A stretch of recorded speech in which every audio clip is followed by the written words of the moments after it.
Most scientists get to study the objects they're interested in up close. Geologists can pick up rocks and study them. Biologists can study specimens. Chemists can play with chemicals. Physicists can play with pendulums. Astronomers can't do any of that. We can't just grab a piece of a distant galaxy and bring it here. We do have rocks from a few objects, such as the moon, and now we've started detecting gravitational waves from collisions between massive compact objects, such as black holes and neutron stars. But those are exceptions.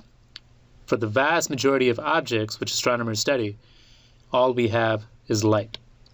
So it's extremely important that we understand what light is and how it interacts with matter. In this video, I'll describe the basic properties of light and what happens when we split light into its different colors to make a spectrum. Then I will describe what the light we get from an object can tell us about its temperature, composition, and motion. You might have heard that light behaves like a wave sometimes and like a particle sometimes. Most people find that confusing because we've seen particles and we've seen waves, and those are very different things. A particle is something small you can hold in your hand, while a wave is an extended thing which moves. But remember, science is all about coming up with explanations for things and then testing them out. One form an explanation can take is a model. Scientists have come up with two very different models for light, namely particles and waves, both of which do a reasonably good job of explaining some properties of light. For instance, sometimes light can suddenly be emitted or absorbed by an atom. That makes it seem particle-like. We refer to one particle of light as a photon. On the other hand, light does some things that waves in water or waves on a spring do. For each type of light, we can define a wavelength. This is a distance from one wave top to the next. The tops are called crests, and the bottoms are called troughs. You can do this for any type of wave, such as waves on a spring or in the ocean. But if you count how many wave tops or bottoms reach you in a certain amount of time, that's called the frequency. So for instance, if it's 1 wave per second, we call that 1 hertz. Some types of light have long wavelengths, which means they have low frequencies, while others have short wavelengths, which means they have high frequencies. When you multiply the wavelength by the frequency, you get the speed of light, which is the same for all types of light. Actually, that's only true if the light is traveling through empty space, which is what we'll focus on in this course. As you can see here, the symbol we use for frequency is F, but by the time they got around to wavelength, W was already taken for something else, and L was already taken, and so we use the Greek letter lambda for wavelength. The different types of light are shown at the top of this chart. The kind of light we can see, which we call visible or optical light, makes up a very small portion of the entire light spectrum. Some people divide visible light into 7 main colors: violet, indigo, blue, green, yellow, orange, and red. You may have learned this in the opposite order, in which case it spells Roy G. Biv for red, orange, yellow, green, blue, indigo, and violet. Some charts and graphs will have violet on the left and red on the right, while others will have it the other way around. So don't assume that the same color will be on the same side all the time. Pay attention to the actual colors that are shown. Beyond violet, we have ultraviolet. After that, it's X-ray and then gamma ray. Gamma rays have the shortest wavelength and the highest frequency. On the other side of red is infrared, and beyond that is radio. Radio has the longest wavelength and the shortest frequency. Microwave is part of radio. We might associate radio with sound because radio stations started using it to broadcast audio a long time ago, but then came TV broadcasts and then cell phones and GPS and Wi-Fi. Radio is light. You can use it to transmit any kind of information. For that matter, you can use any type of light to transmit any kind of information. For instance, we have fiber optics, which use optical light to transmit information. Light carries energy. The energy of a photon depends on its frequency. So gamma rays have the highest frequency, and radio waves have the lowest frequency, which means gamma rays have the highest energy, and radio waves have the lowest energy. For most of history, our only reliable source of visible light was the sun. Then we figured out how to make fire, and much more recently we've invented different types of light bulbs. When we look at other objects and people, we're not seeing the light they emit, but the light they reflect. Sunflowers look yellow because they reflect yellow light. They absorb some other colors. Leaves look green because they absorb some colors, but they reflect green light. In fact, people, planets, moons, flowers, and leaves do emit light as well. They all emit infrared light, which we can't see with our eyes. Astronomers study all the types of light because we get a more complete picture when we look at all of them as opposed to just the visible light. Here's an example. In visible light, the Milky Way looks like a flat disk. It appears to be empty above and below the disk. We don't see anything above and below the disk if we use just a visible light image of our galaxy. However, by looking at an X-ray image, we can see that there is a lot of material off the plane of the Milky Way. In this case, we can see the hot gas that lies above and below the disk of the galaxy. We can learn even more by splitting the light into all the different colors. This is called a spectrum. You can do this with the prism or with the grating, which is just a bunch of slits next to each other. Of course, this is what a rainbow does naturally. It happens sometimes when the sun comes out after it's rained. There are three main types of spectra. A compact object, such as a human body, star, or planet, or a traditional incandescent light bulb, emits a continuous spectrum.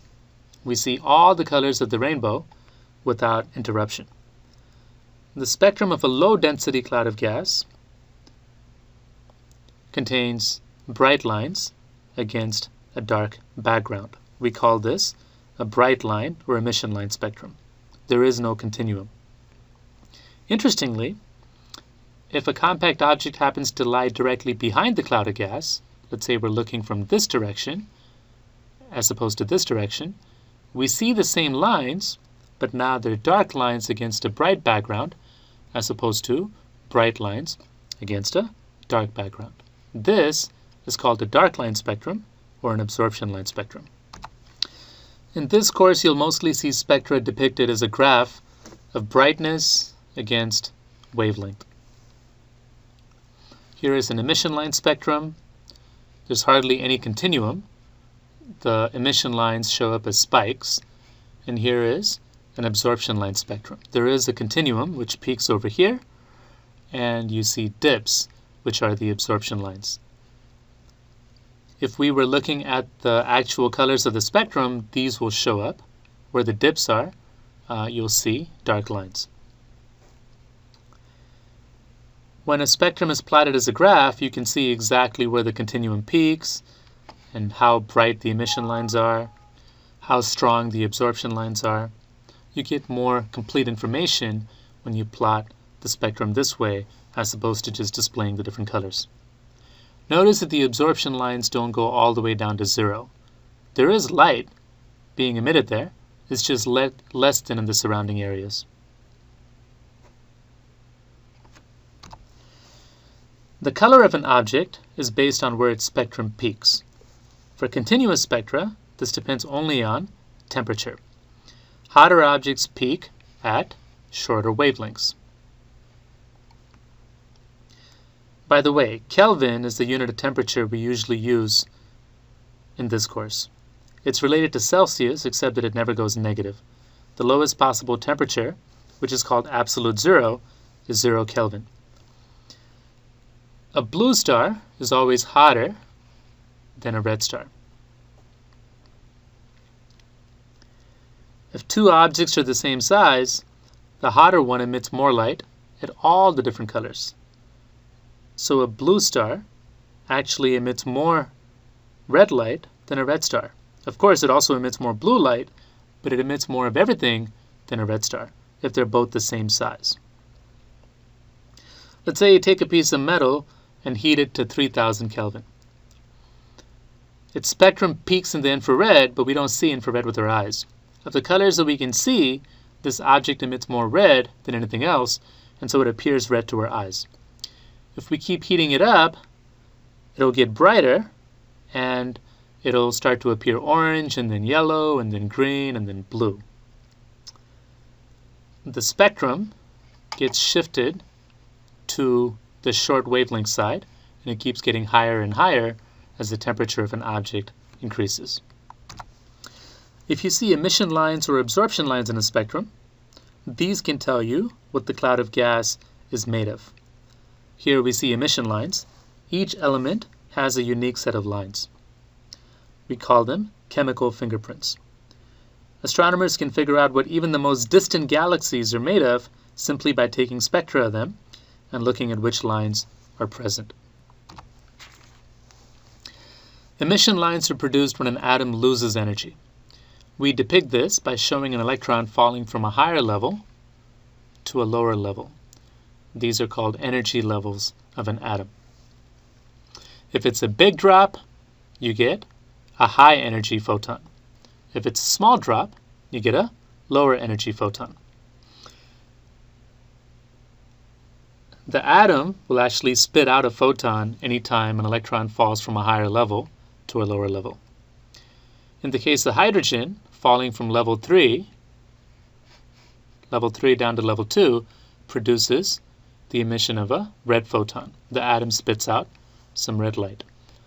If an electron falls from level 4 to level 2, then we get a blue-green photon. And if the electron falls from level 5 down to level 2, we get a violet photon.